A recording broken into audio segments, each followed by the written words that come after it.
Message பார்த்துக்கிட்டே இருப்பாங்க. நம்மளுக்கு வந்து ஒருவேளை நம்மகிட்ட பேசலையோ, அவங்க இன்ஸ்டாகிராம்ல இன்னைக்கு என்ன போஸ்ட் போட்டிருக்காங்க? என்ன மாதிரி ஒரு ஸ்டோரீஸ் இன்னைக்கு போட்டிருக்காங்க? அவங்க மூடு ஏன் இப்படி இருக்கு? ஒருவேளை அந்த பொண்ணுட்ட பேசுறாங்களா? இல்ல இவங்க இந்த பேர்ட்ட பேசுறாங்களா? இப்படி பலவிதமான எண்ணங்கள் அவங்க மனசுக்குள்ள ட்ரெயின் ஓடுற மாரி ஓடிக்கிட்டே இருக்கும்.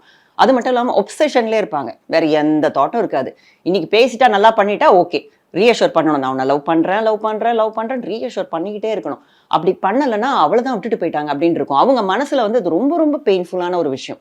Can relate to what she is saying. ரொம்ப ரொம்ப பெயின்ஃபுல்லா கோ த்ரூ பண்ணிட்டு இருக்காங்க. பட் இந்த பெயின் தேவையானா இல்ல. பட் அதுக்கான விஷயங்கள் வெளியில வர்றதுக்கான விஷயம் இருக்கு. இது பொதுவா நம்ம மக்கள்ட்ட கேட்டீங்கன்னா, "விடுமா, வெளியில வரலாம். இதுல என்ன இருக்கு? நான் இருக்கேன் உனக்கு." இந்த மாரி வார்த்தைகள்லாம் அவங்களுக்கு போகவே போகாதுங்க மனசுல. ஏன்னா இது வந்து it's a psychological block, it's an emotional block. இது மாதிரி சொல்றது மூலமா, மோட்டிவேஷனலா பேசுறது மூலமாலாம் யாரும் வெளியில வர மாட்டாங்க. ஏன்னா அவங்களுக்கே தெரியும்.